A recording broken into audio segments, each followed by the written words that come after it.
All right, let's get started. So first, just remember today is the due for the homework 4. I saw quite a few. Actually, I saw quite a few students have submitted, but you haven't done that. Please do. Please try to submit by today. And we're gonna release homework 5, the last homework in this semester, which is mainly about neural network. And we also cover logistic regression, which we're going to discuss, I think, next Tuesday. But it's pretty straightforward. I think the major focus will be the neural network. Okay, so today we're going to talk about another machine learning paradigm or framework, which is called Bayesian learning. We actually have a very small motivation at the end of last lecture. So actually, my research area is Bayesian learning. So I'm totally a Bayesian guy. Unfortunately, we can only have use 2 or 3 lectures to cover to give a very fundamental discussion about Bayesian learning. Again, if you're interested about in-depth Bayesian learning or probabilistic learning, you're welcome to register my class in the spring. It's called probabilistic machine learning. Okay, so what is Bayesian learning? So if we just try to summarize what we have discussed throughout the semester so far, right? If you want to look into our discussions from 2 perspectives, one is the formulation of learning problem, namely, what does it mean to learn? Right? Another aspect is from the algorithm perspective, where how do we develop the particular or concrete learning algorithms. Okay? So first, from the definition of learning, right, or from the formulation of learning, right, we can consider like, okay, we will like learning is to best fit the training data, right? So that is, we want to minimize the training error. So based upon this formulation, we got like mistake-driven learning, like perception algorithm, right? We got least mean square error. We want to minimize the square error in predicting the training data, right? We actually have many other algorithms, as long as you come out some kind of learning objective, which only consider the performance on the training data, which can be called as mistake-driven learning, right? However, if we not only want to look at the training error, instead, we also want to look at the generalization error, right? In other words, if our goal is to minimize the generalization error, then it will lead to other types of formulation. Like one example is based on the PAC learnability, right? So generalization error is very hard to compute, right? So what shall we do? We can instead minimize some bound of the generation error, right? We minimize the generation error bound from some PAC learnability and computational learning theory. We can derive that the generalization error is upper bounded by training error plus some term determined by CVC dimension, number of training examples, input dimension, and so on, right? So it's a probabilistic bound. So if we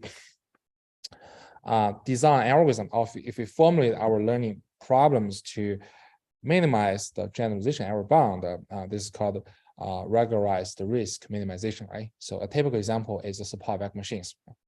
And of course, support vector machine has its own laws. It's called Hinge laws. If you can define your another version of loss on data, at the same time you put some regularizer which penalize the complexity of hypothesis spaces, then it also can be called instance of regularized risk minimization framework, right? So those are actually the 2 frameworks we have seen so far, right? And from the learning algorithm perspective, we see like different implementation. Like for decision tree, you have some recursive implementation, recursive programming to hierarchically or recursively partition the data until all the subsets of data are purely labeled, right? Or or the maximum depth of your tree arrives at some designated level, right? Or you have some a stochastic gradient descent framework where you go through the data set many times, and each time you just randomly shuffle the data and pick up the example one by one, right? So in all the cases, those algorithms, they're going to generate a function that produces some label y for a given input x. So all those learning algorithms we have discussed so far are trying to learn a function or mapping from the instance to its label. Okay? So next, we're gonna discuss Bayesian learning in these two perspectives as well. Right? First, we want to define what is Bayesian learning, right? So namely, how we're gonna formulate the learning problems in the Bayesian framework. And then we're gonna talk about algorithm details for several Bayesian learning instances. Here we're gonna discuss logistic regression and naive Bayes. Okay, those are like very fundamental, very widely used Bayesian learning algorithms, but also relatively simpler. Right. So here's the outline of our lecture. So first, we're going to talk about the definition of Bayesian learning, namely from the Bayesian perspective, how do we will the hypothesis and hypothesis space? How do we will the search procedure over the hypothesis space driven by the data, right? And then we're gonna talk about maximum A posterior and maximum likelihood estimation. So I bet you guys have already heard of these two terms before, right? How many of you have heard of this before? Okay, so anyway, it doesn't matter if you never heard about that, but if you haven't taken any statistical class or probabilistic class before, you must have heard them before, right? We're going to review them, right?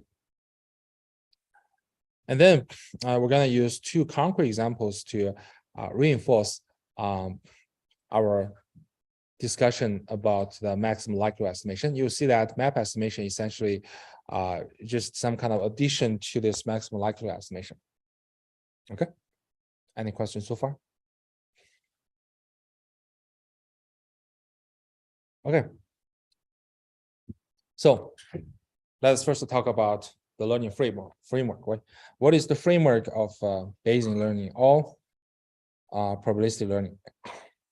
So we're going to talk about the two different notions of probabilistic learning. One notion is very similar, or you can view it as the same as the framework we have discussed previously. The only difference is that what kind of concept or what kind of target function you want to learn, which is this is a little bit different from our previous cases, right? So that is the goal is to use the framework we have discussed to learn a probabilistic concept. So what does it mean for probabilistic concepts? So a probabilistic concept, we can view it as a function where the input is your feature vector, is your instance, right? Instance representation, but output is not a label, right? It's not a binary classification label like positive, negative label. Instead, it is a probability. So it's a continuous value between 0 and 1, which indicates the probability that we're gonna label X as positive. Okay. So this is different from SVM, right? We have learned, or perceptron, we have learned where given some example, some instance X, we're gonna use our classifier to decide we label it as positive or negative, right? Label 1 or -1. Right? But here, we want to learn a model that can predict the probability that you're gonna access the true label is 1. So you see the difference, right? So the output of your target function could be 0.6, meaning that, okay, I believe this particular example has 60% chance to have the label 1. Right? Or another example X might give you this target function will give the prediction as 0.2. Suggests as that, okay, the model thinks this particular example has true label as 1. This chance is just 20%. So in other words, it's more likely its true label is false, is negative, right, or 0. Does it make sense? Right?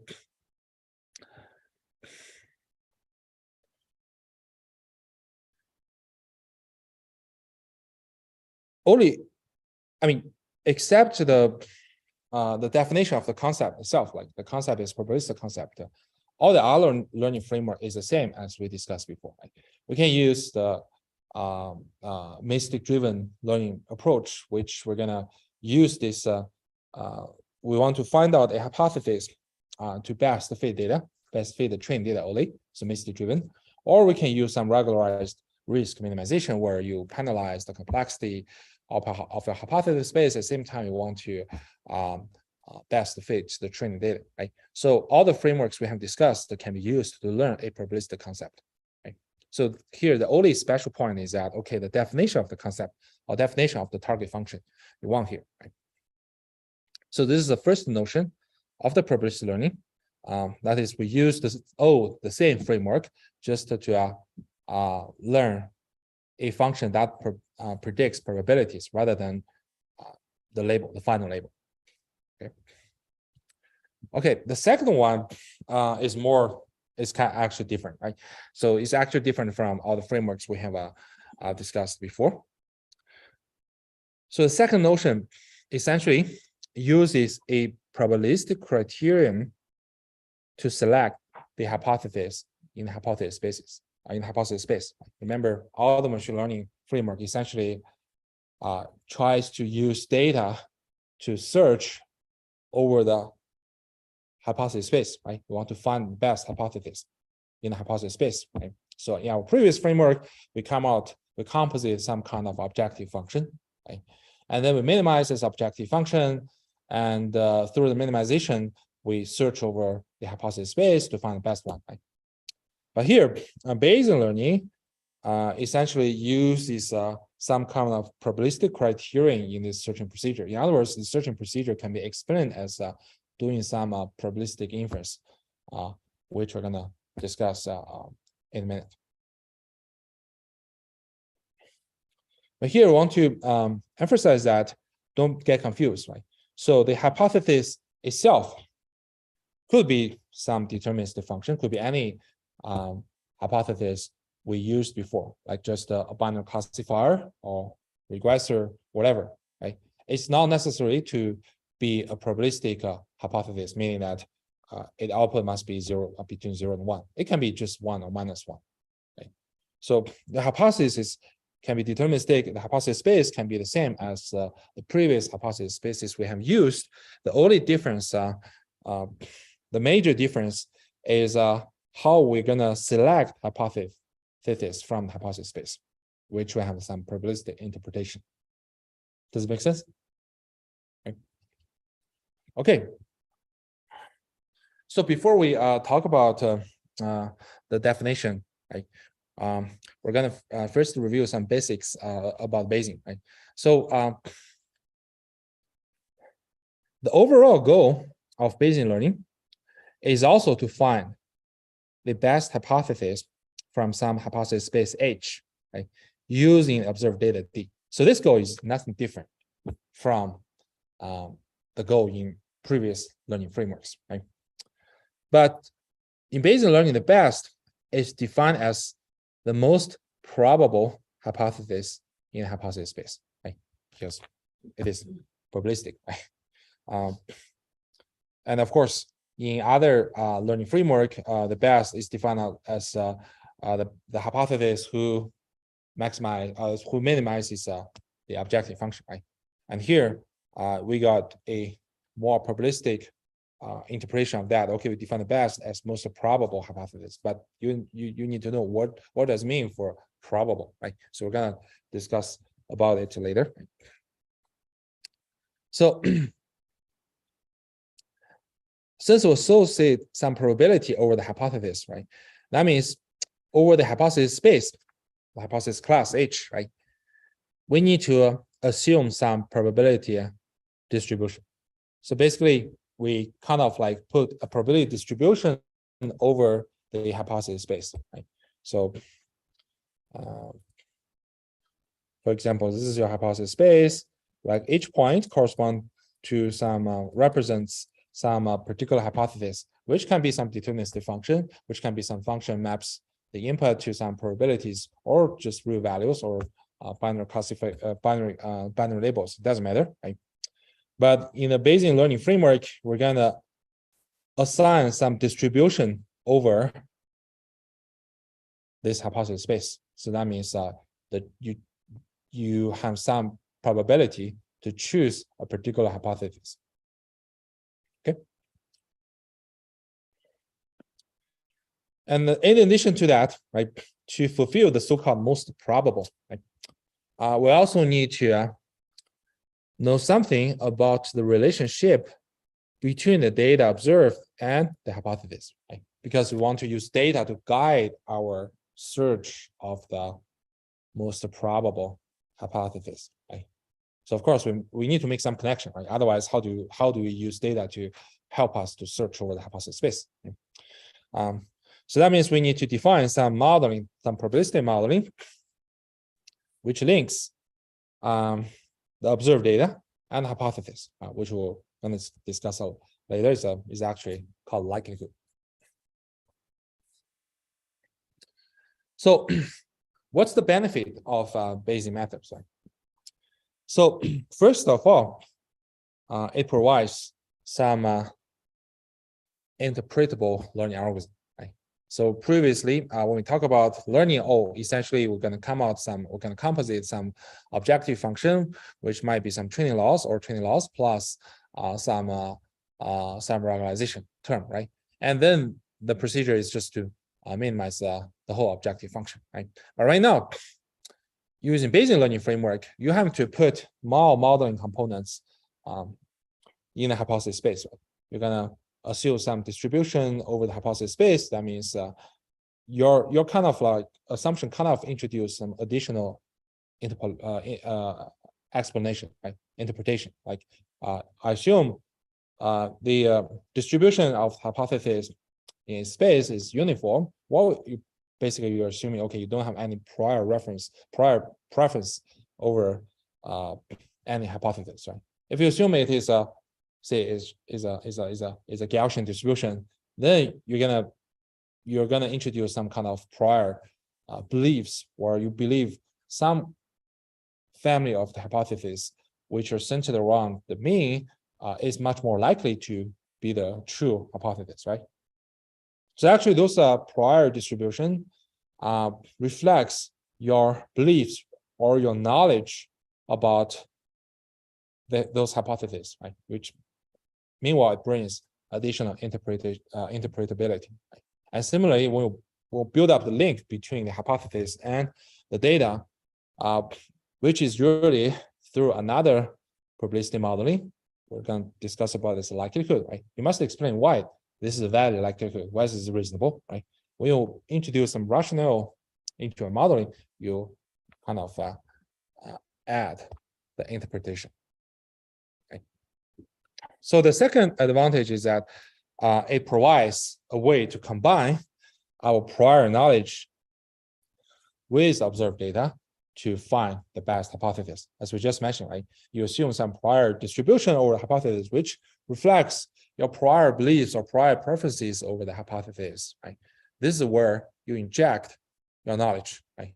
So highly experienced engineering, for example, in some domain, they will know, okay, I believe 3 layer neural network with like 50 neurons usually work very well for this type of problems, right? So although a hypothesis could be the whole entire family of the neural network, right? But you put some prior preferences over a particular type of architectures.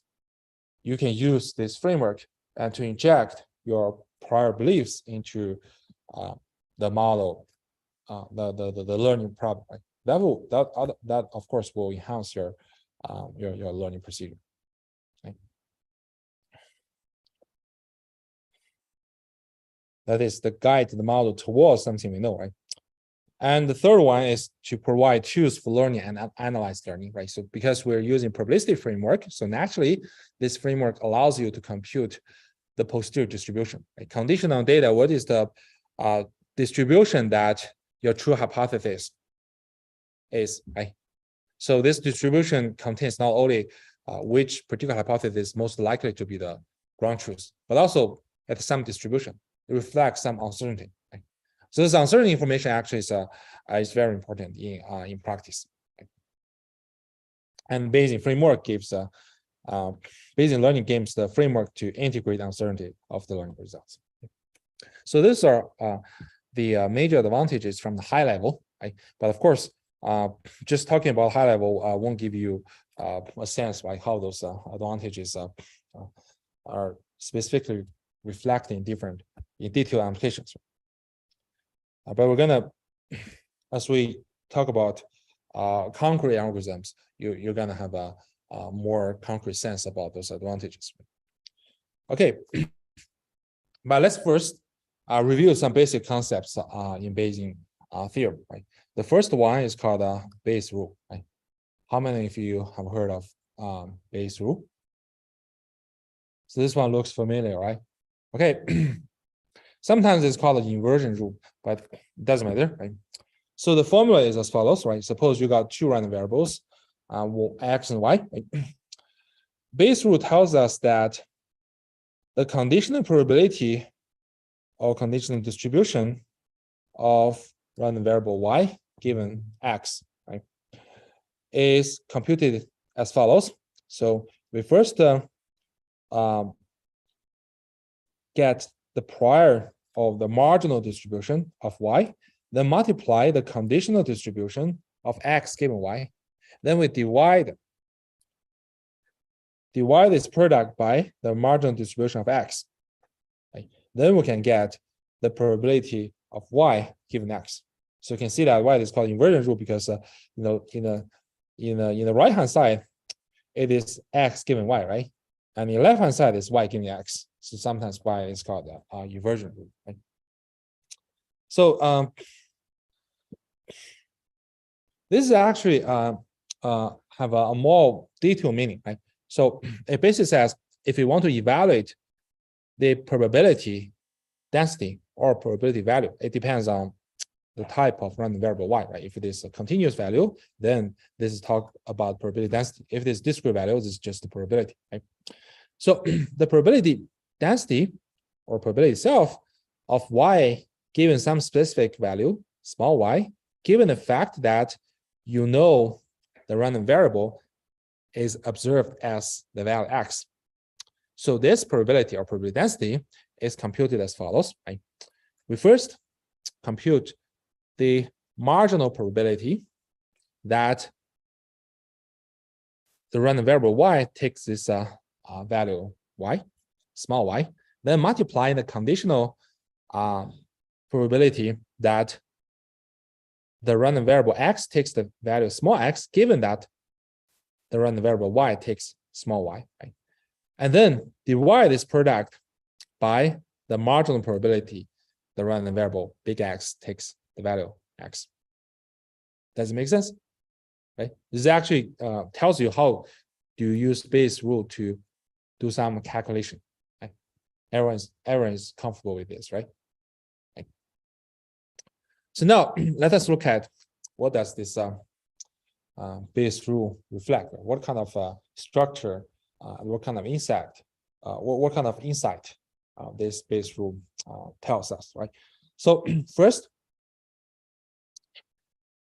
P of y can be viewed as the prior probability, namely without observing any data, right? What is our prior belief? What is our prior knowledge about the distribution of the variable y? Right?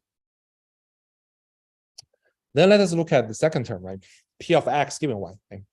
X can be viewed as some observed data, right? So P of x given y, it is a probability that given y, what is the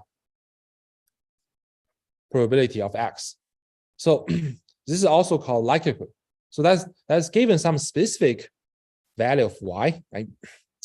What is the chance that you observe this specific observation for X, right? So that's why it's called likelihood, right? So you can see that actually it matches X and Y, right? It matches X and Y, right? For some particular observation X, right? Maybe some weather to this weather or precipitation, or those kind of stuff, right? So you know that only for particular choices values will make this probability large, right? For other choice of Y value, I have to make this probability very low, right? For example, I don't know what's the temperature today, right? Maybe you have observed some temperature which is 70, right? It's very low temperature or not? I'm sorry, I'm not very familiar with the standard metric here. I'm more used to like the metric system. Yeah, like let me assume this 70 degrees is very low temperature, right? And Y indicates Y is a binary variable. Y is a discrete variable, indicates the season, right? So given you have observed X to be very low, like 70, right? You know that if Y is summer, and then this likelihood very small, right? It's unlikely like in hot summer, like in July, you got 70 degree, right? However, if Y is winter, this likelihood is high, right? Because winter is really, you see that it's very cold outside. Right?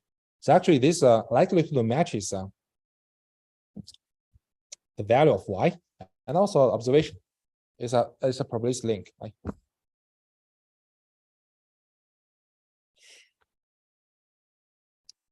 And then we got the denominator P of X, right? So remember, P of X here has nothing to do with Y. It actually, we can view it as a marginalization of the joint distribution of X and Y, right? Over Y. So actually it has integrated out all the effects of all choices of Y values, right? So actually you can view it as a constant, as has nothing to do with a specific choice of Y. So you can see that if we multiply your prior probability, which reflects your prior knowledge of how likely Y will take different values, right? With the likelihood that given a particular value of Y, how likely it will generate or it will sample this observed data X. If we do it, if then we normalize this product by P of X, you can view it as constant, you'll get P of Y given X, right? That is given the observed data X, what is the probability Y takes different values. So we usually refer to P of Y given S as the posterior probability. As a posterior probability. That is, what is probability Y given that X is observed, right? So you can see that you got prior, right? Before you observe any data, right? You got some prior. You have some like bias, right? From your own knowledge, right? And then you are presented with some data, right?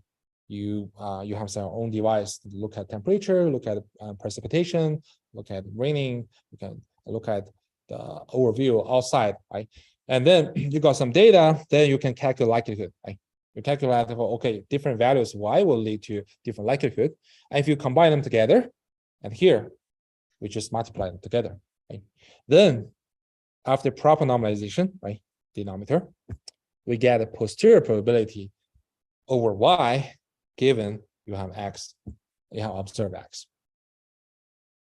So basically, the Bayes rule tells us that the posterior probability distribution is proportional to the prior distribution multiplied with likelihood.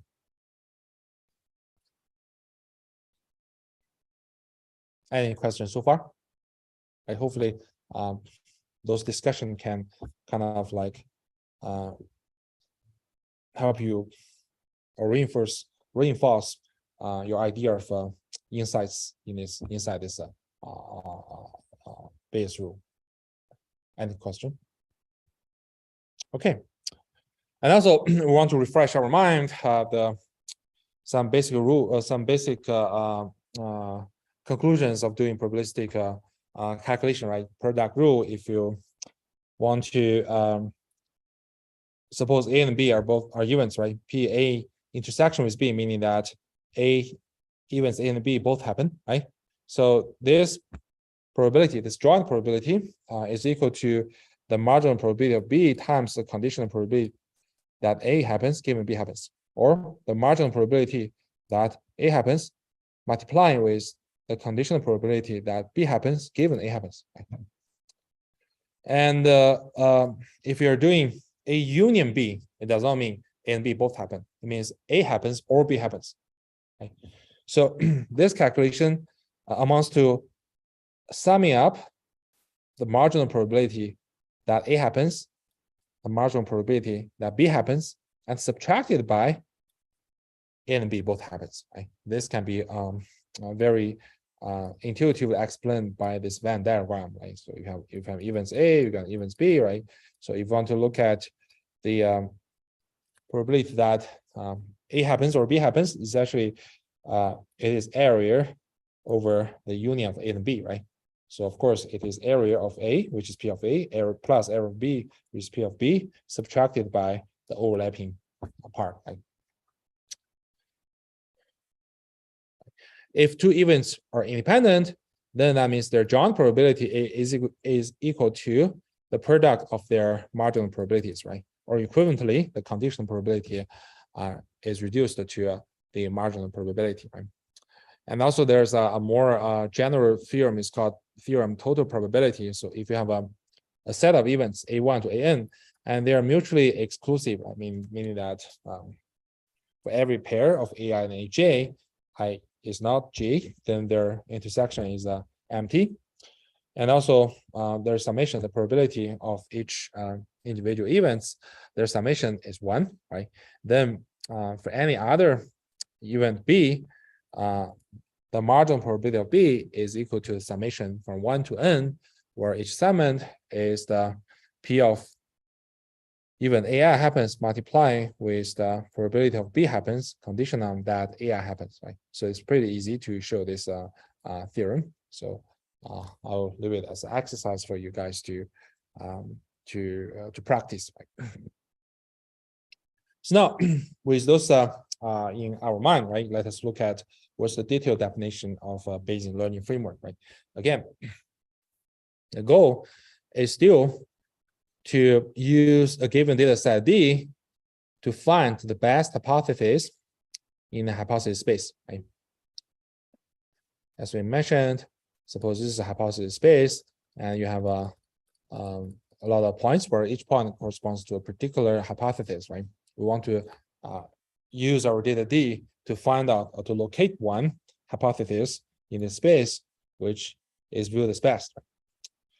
And the Bayesian learning uses the following criterion, or using following procedure to search the best hypothesis. Right?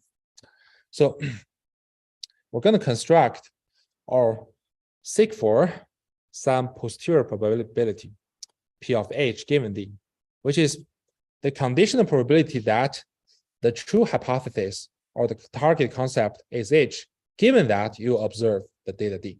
Right? And Bayesian learning finds out the hypothesis who has maximum posterior probability. Right? So this posterior probability means that given you have observed data D, the hypothesis H is the true hypothesis. Right? So of course, you're going to look at every hypothesis space whose posterior probability is the largest one, and use that one as your best hypothesis. Does it make sense? Okay.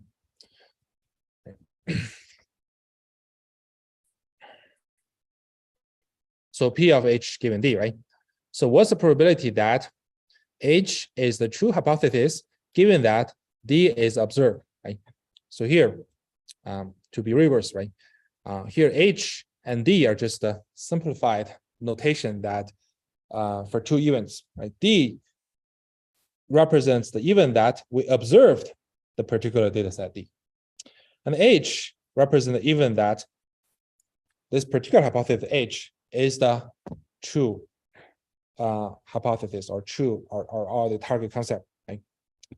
And then we want to find out a particular hypothesis in this hypothesis space, which has the largest posterior probability, and we will this H as the best hypothesis.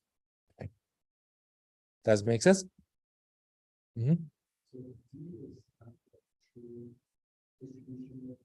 No, D is just the observe the collect the data, right? And H, well, I still want to use this as an illustration, right? And as we discuss in a minute, right? You have to assign some prior distribution over the hypothesis space itself, right? And to compute this posterior distribution. And also you want to link any choice of H and observed data D, right? Which will say it is likelihood. Okay, so now we just apply Bayes rule. Right? So according to Bayes rule, this posterior probability is equal to prior of H multiplying P of D given H and divided by the marginal distribution of D, right? Let us look at those terms one by one. So the prior probability of H reflects the background knowledge, right? What is it? It reflects what do we expect the true hypothesis to be before we see any data, right? For example, right? If I do not have any preference, any prior preferences, right? I assume P of H is just the uniform distribution, right? Meaning that before I see any data, every possible hypothesis in hypothesis space is equally likely to be the target concept, to be the ground truth, right? But of course, you can use non-uniform distribution, right? You can put some larger probability mass over a particular set of hypotheses and put smaller probability mass over the remaining ones, right? And this is up to your own knowledge, your beliefs. Right? And then we have this P of D given H, which reflects likelihood, right? It tells us what is the probability that you're gonna generate or observe this data given you select this particular hypothesis. So if you select the hypothesis, for example, a linear classifier, you take all the weights to be 1, the bias parameter to be 1. What is the likelihood your model will generate collect the data so far, right?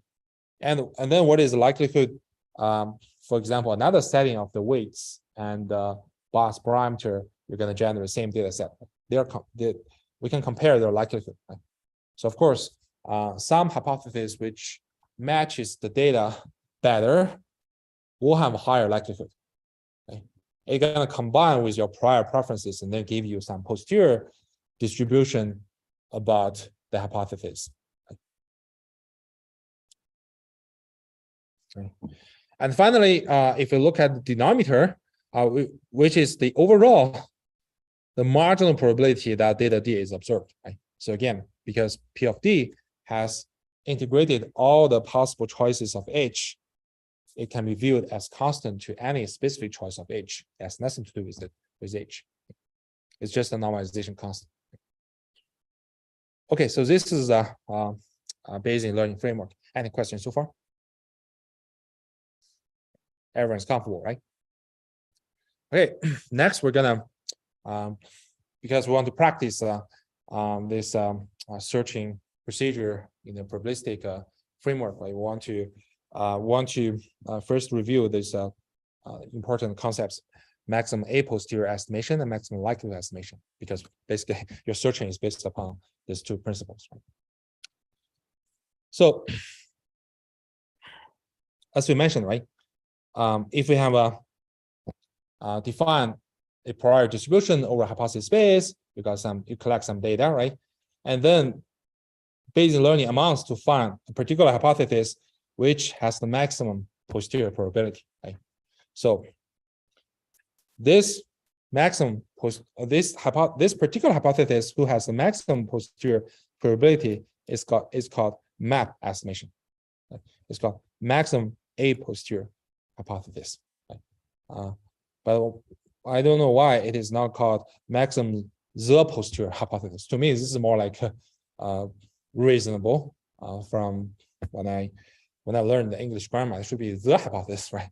But I don't know why it is called maximum A posterior. But anyway, people now just use maximum A posterior estimation. It's called map estimation. Right? So let us look at how do we do map estimation, right? So applying the Bayes rule, we know that P of H given D is P of H multiplying P of D given H likelihood multiplying with prior divided by P of D, right? And this guy is constant with H, right? And this is always positive. So that means we can just drop it, right? It doesn't change the maximization, the argmax result, right? So that means to find out maximum A posterior hypothesis, we just need to maximize the product of the prior over H and also the likelihood of the data given the choice of H, right? So again, we leverage the result that posterior is proportional to the prior multiplying with the likelihood.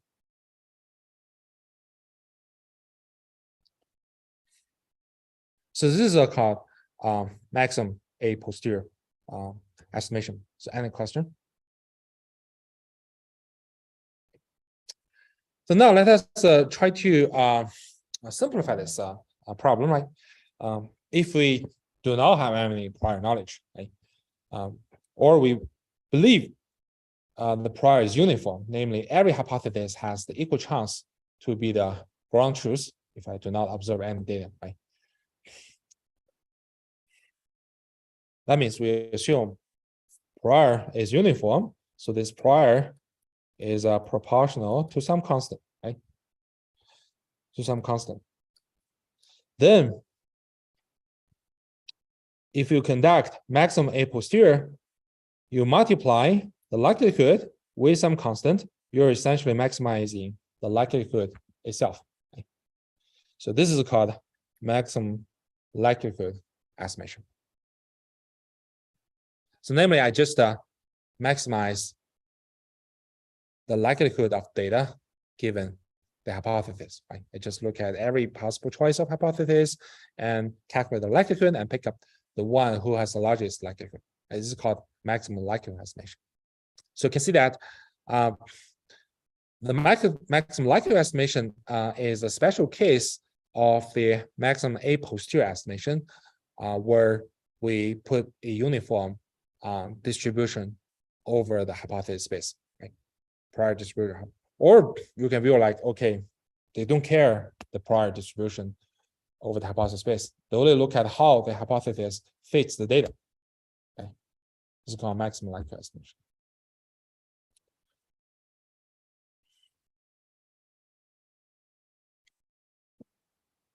And we see that in practice, when we do the maximum likelihood estimation or maximum A posterior estimation, we usually take logarithm, right? Because those guys are ones, right? It can be very, very small, right? If you multiply all them together, it is very easily to have numerical underflow, right? So to avoid that, people usually take a logarithm of that, so the numbers are reasonably large, so that you do the maximization, it will be much more stable. So any question regarding the definition of map estimation and MLE? Okay. So next, we're going to use two concrete examples to showcase how we conduct maximum likelihood estimation, right? Because map estimation essentially is to some kind of modification of maximum likelihood and maximum likelihood estimation. So it's quite straightforward to extend to map case. So we're going to use two examples. One is Bernoulli trials. The other is called normal distribution. So again, maximum likelihood estimation is that, okay, given we just look at which hypothesis in hypothesis space can maximize the likelihood of data, right? And of course, to conduct that, we need to first define what is our hypothesis space, right? And then we need to define what is the likelihood form, right? Could be some distribution, it could be some Gaussian, could be Bernoulli, could be whatever else, right? You need to make some modeling on how data D is generated by or given the particular hypothesis. Right? So let us look at example 1, right? It's called Bernoulli trials. Right? The background is as follows, right? So you are doing some kind of consulting job, right, for some startup, right? The CEO raises some question to you, right? So my company makes light bulbs, right? I need to know what is the probability that they are faulty, right? And then I can decide whether I'm gonna try to buy more devices to improve the quality or it's okay, right? So you said, sure, I can help you. Are they all identical? You said, okay, yes, I believe so, right? Because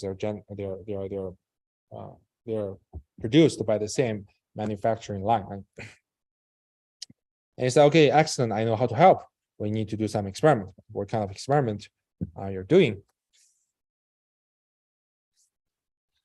So you just random pick up 100 light bulbs generated by the production line, right? And you test them one by one. The result is that 80 of them are working, right? 20 of them don't. Right? Then you just tell the your boss that the probability your production line produces failure bulbs is 0.2. Right? It's very intuitive, right? But CEO said, okay, but how do you know? Right? Now you couldn't say like, okay, because only 20 out of like 100 bulbs failed to work, so the probability is just 0.2. Right? That's not professional. Right? You have to justify this with some mathematical framework, right? More rigorous framework. So let's justify it. Right? We're going to use the likelihood, maximum likelihood estimation. So first, what is our hypothesis space?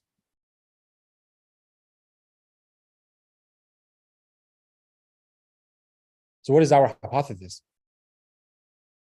The failure probability, right?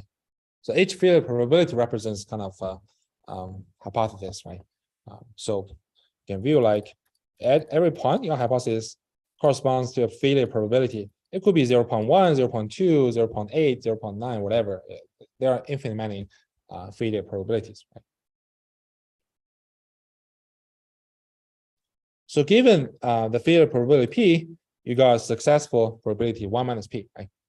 So we have defined hypothesis space, and we actually know our hypothesis is a failure probability, and we define our hypothesis space. Right? So, and also we know in our experimental result, right? Each trial is identically independent and identically distributed, right? So next, given our observation, namely 80 bulbs are working, 20 failed, right? We need to construct a model which tells us what is the likelihood given a particular choice of the hypothesis P, what's the likelihood you observe this data, right? So given P equals to 0.3, what is the likelihood that you observe 80 working bulbs and 20 failures, right? Or given P equals to given P, the choice of P to be like 0.5, what is the likelihood that you observe this 80 working bulbs and 20 failures, right? So we need to come out a model, right, which describes the likelihood of the data given your particular choice of the hypothesis. Here, the hypothesis is a failure probability. Right? So what kind of model can we use?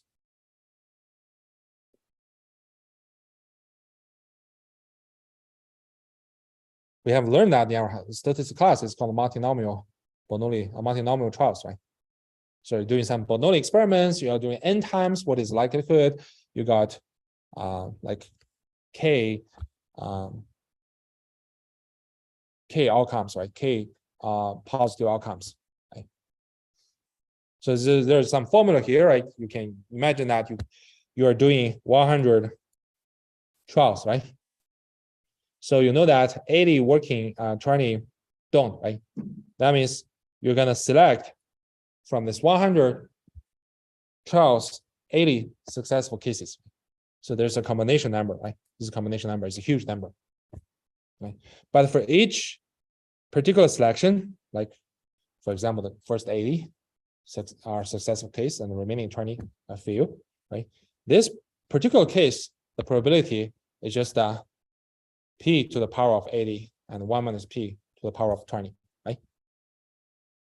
And it just adds up the probability of all possible cases. So this is the likelihood, right? So any question?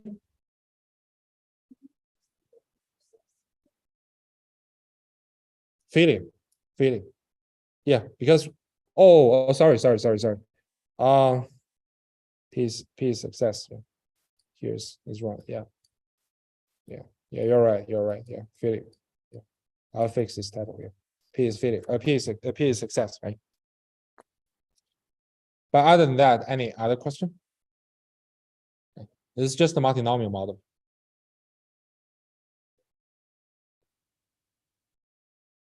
So construct a likelihood model, right? We know that given a particular value of p, how do we calculate the likelihood that you observe this particular data, right? So next, we're gonna conduct maximum likelihood estimation. Right? We're gonna maximize the likelihood with respect to p, right? We find out the particular value of p, which has maximum likelihood, then we believe this p will be the best p, the best hypothesis. Does it make sense?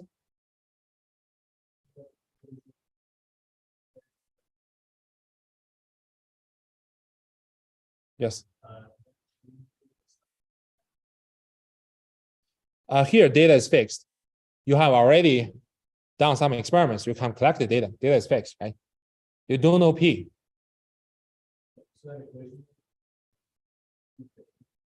Yeah. Yeah. But for this my consulting experiment, right? I'm gonna use this multinomial. Of course, you can use others. Like for example, 80-20, maybe it's just counting. You can use some Poisson likelihood. It is also possible. I mean, it's your choice. You have to design this model. You have to give some rationality about your model choice. Okay. Any other question? Okay, great. So now we want to conduct maximum likelihood estimation with respect to p, right? When you maximize this likelihood, you're essentially searching over the hypothesis space about p, right? So that means I want to maximize this multinomial probability. And how can we do that, right?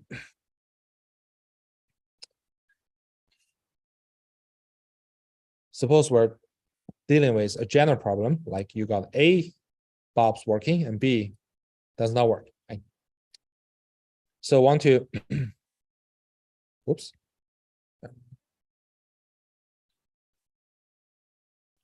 If you want to maximize the likelihood that given your hypothesis, right, what is the likelihood of the fact or the observation that you got A Bob's working, B not working, right? And usually, because this probability is very, very small, right? Imagine like you have a P equals to 0.8, but you have 80 workings, right? If you take a look here, right? If you even take 0.8 to the power of 80, it will be very, very small, right? Very close to 0, right? So if you just put them in some computers, it might be just on the flow, right? So it might be truncated to 0. So you won't be able to compute the exact values, right? So can we do that? A commonly used method is to take a logarithm, right? and take a logarithm, even a very small number like 0.001, you take logarithm is just a -5 or something like that, right? It's much easier to handle, right? So if we just substitute the formula for this P of D given H, you can see it's logarithm, this combination number, then P to the power of A, 1 minus P to the power of B, right? And this combination factor actually is constant, right? Constant to P, right? So you can just throw them out. If you take logarithm, we know that logarithm of product is summation of the logarithm of each term in the product, right? So you can just throw them out. So we do the maximization over logarithm of this part. Okay? So it's A logarithm P plus B logarithm 1 minus P, right? So then if you use derivative, right? If you calculate derivative with respect to P and then set derivative is 0, you can solve that. The best P is simply B over A plus B. So it's actually the ratio that the ratio of the bulbs not working, right? So it's the same as your intuition, right? So remember at the beginning we said, okay, we do some experiments, we found 80 bulbs working, 20 not working, right? So my intuition is that the probability the failure is just 20 over 100, 0.2, right? So this ratio is actually is justified by the maximum likelihood estimation framework.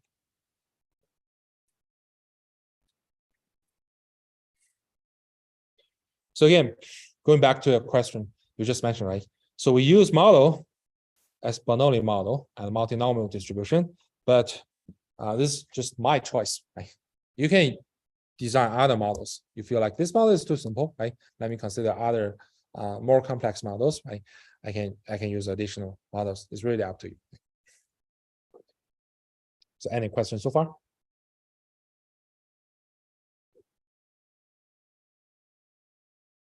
Okay, so we'll look at another example. It's called normal distribution. So again, we're going to use the maximum likelihood estimation, right? And here, we assume that our hypothesis space consists of some real valued functions.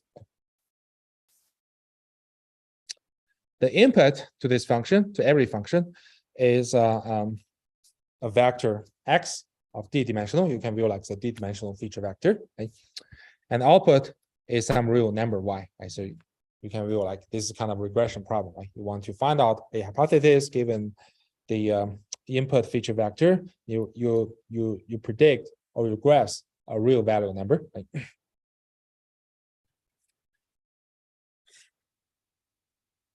And suppose the training data is generated as follows, right?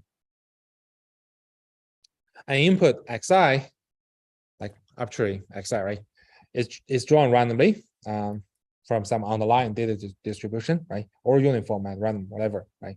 And you got some ground truth or target concept f, right? You apply f to this xi, you get the ground truth label. Right?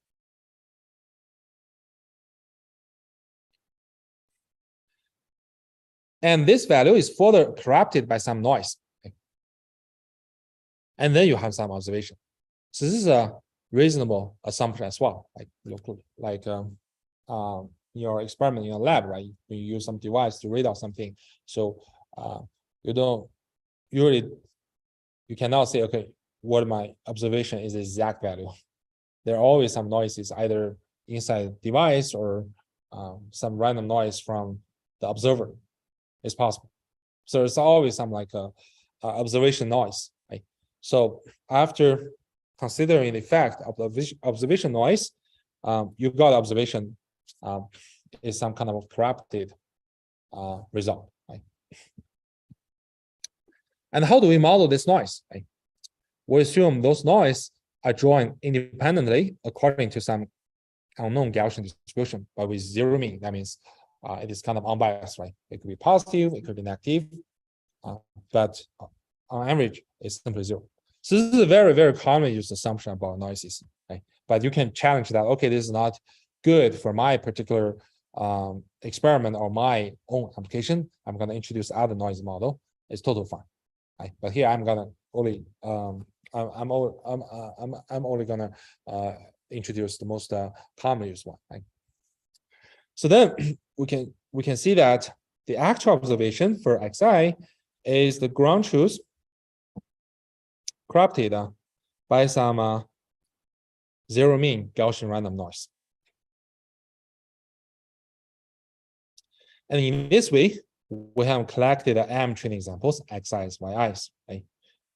Generated by this process. Okay.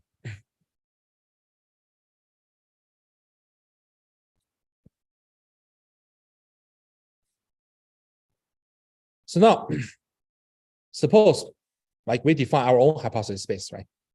And now, in this hypothesis space, every hypothesis is a particular function, right? I don't know f is, right? F could be outside this hypothesis space, could be inside this hypothesis space. I don't know, right? But I can define my own hypothesis space. It could be like linear regression model. That means every hypothesis in the hypothesis space is just a linear function of the input, right? Or it could be some neural network hypothesis space. Right? I can that which is much more flexible, where each hypothesis corresponds to a neural network, which you given the input x vector, you're going to give some real output value. Right? It depends, right? Let us talk about the general case, right? And suppose we like pick an arbitrary hypothesis in my hypothesis space, right? We denote this hypothesis by h, right? We want to know what is the probability an observation here will be the label yi, right? Was generated by this hypothesis, right? Which is h of xi, right? So according to our knowledge about the data generation procedure, if h is the true hypothesis, we know the error, meaning the difference between the observed data yi and the prediction made by our own hypothesis will follow the Gaussian distribution, right? So we believe that this error is from Gaussian distribution with zero mean and some unknown standard deviation, right? So then we can compute the probability of observing one data point, xi, yi, given you choose this particular hypothesis h as your ground truth, right? And this will give us the Gaussian likelihood. Right? So conditional on the choice of h, right? Well, choice of hypothesis, right?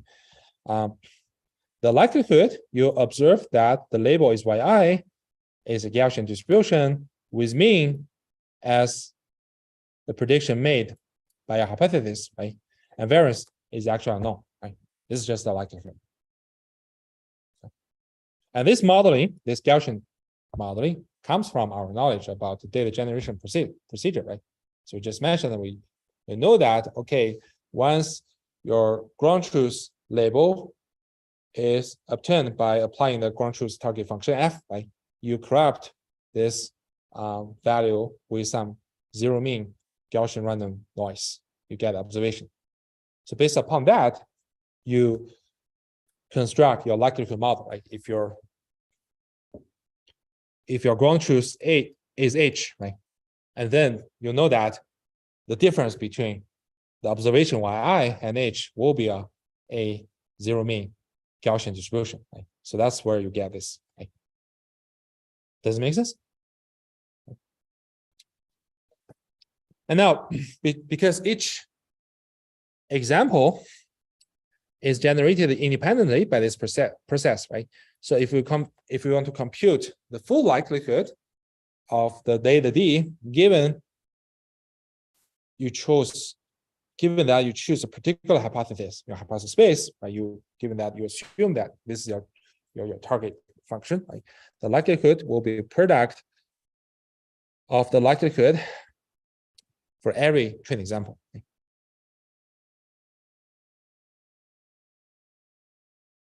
Does it make sense? Error is countable, right? Okay, so now we have finished our construction of the likelihood model. Right? Next, we're going to apply maximization of the likelihood to estimate the best hypothesis. Right? So mechanically, you can view like, okay, so this is my hypothesis space, right? I'm going to look at every hypothesis in this hypothesis space, and then we're going to compute, given this particular hypothesis is the target concept, what is the likelihood of this whole data D, right? And suppose you have an infinite amount of computational resources, you're going to know for every particular hypothesis what is the likelihood, and then you pick up the hypothesis with the largest likelihood as the best one. So this procedure is formulated as a maximum likelihood estimation procedure. We want to maximize the likelihood. Right? Want to maximize the likelihood, let us look at how do we do that, right? So we're essentially maximizing the product of individual likelihood over the entire data set. Right? So we just substitute the Gaussian likelihood for each P of y I given h and xi, right? So you can see that this is a product of Gaussian likelihood. As we mentioned, this product could be very, very small. Right? And then how can we avoid any numerical issue? Yeah, we take a logarithm, right? And we take a logarithm so as to get a reasonable large value, I mean, in absolute level, right? So that it won't hurt or distract your optimization procedure, right? So take a logarithm over that. So you can see the logarithm Gaussian is relatively easy because you have an exponential factor. So take a logarithm, you only have an exponent of the exponential factor, right? And take a logarithm of this factor is logarithm 1 over the standard deviation times square root of 2 pi, right? And again, this guy actually has nothing to do with the hypothesis h, right? So the constant to h, you can just throw them out. So eventually, you're maximizing a summation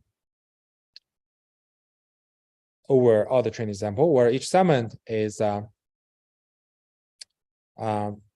square of the difference between yi, the observed label, and the prediction h of xi, right? And then divided by 2 sigma squared, right? But again, we find that this one is constant as well, right? And this is always positive. So we can just, the maximization with it is the same as maximizing, the argmax with it is the same as argmax without it, right? So we can just throw out 2 square, right? 2 sigma square, right? And eventually we'll find that the maximum likelihood estimation is obtained by maximizing the summation of the square difference between each observed label and the prediction made by a hypothesis. Okay? Because we assume that standard deviation is constant. Right? So here's our conclusion and our observation. Right? The maximum likelihood estimation of the hypothesis is the hypothesis who maximize the summation of the square error of the prediction on each training example. Okay. So this reminds us to think about the least mean square problem we have done before. Right? If we consider our hypothesis space are linear functions, right? So just linear regression models. So meaning that each hypothesis has the form that W transpose X. Okay? So actually each particular choice of W indexes a particular hypothesis. Okay? And then just substitute into our MLE estimation, we'll know that maximum likelihood estimation of the hypothesis, it is the hypothesis which minimize the square error over the training data, right? is actually equivalent to the least mean square regression problem. Any question? So now we can see that, right? To arrive the same optimization problem, right? We actually have two paths, right? One path is from the loss minimization perspective, right? We have defined our hypothesis, which is a linear function, right? And we define our objective function as the loss using your hypothesis to make prediction over the trained data, right? And we use the square loss, which just adds up all the square loss over every training example, right? We got our mean square loss, right? And we minimize it, we obtain our best hypothesis, right? However, this one can also be explained from a Bayesian learning perspective.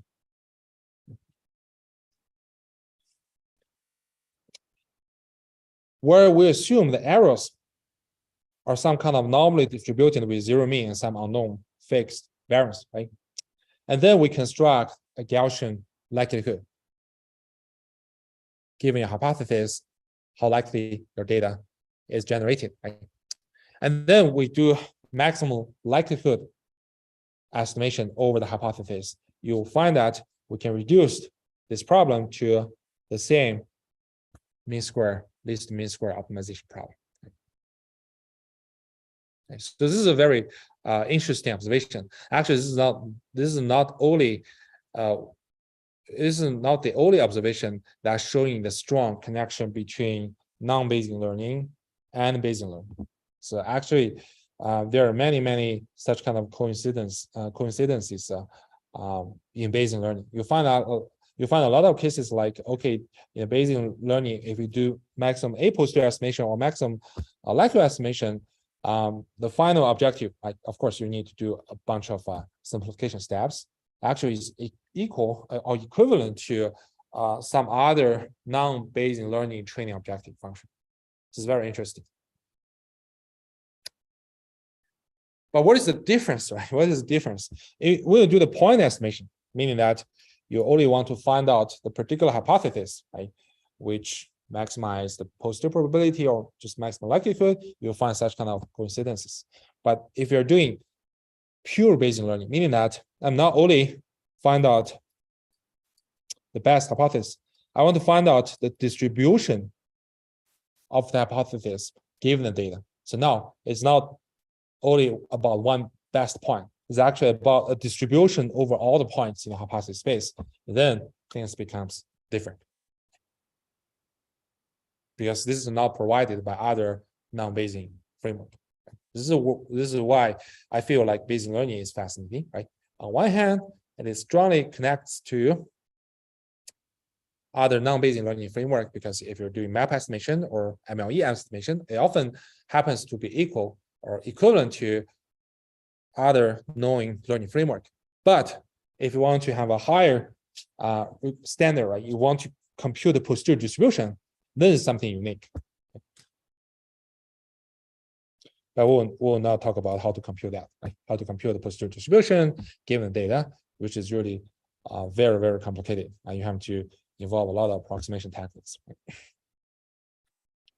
Okay, so now we have finished the brief introduction of the Bayesian learning framework.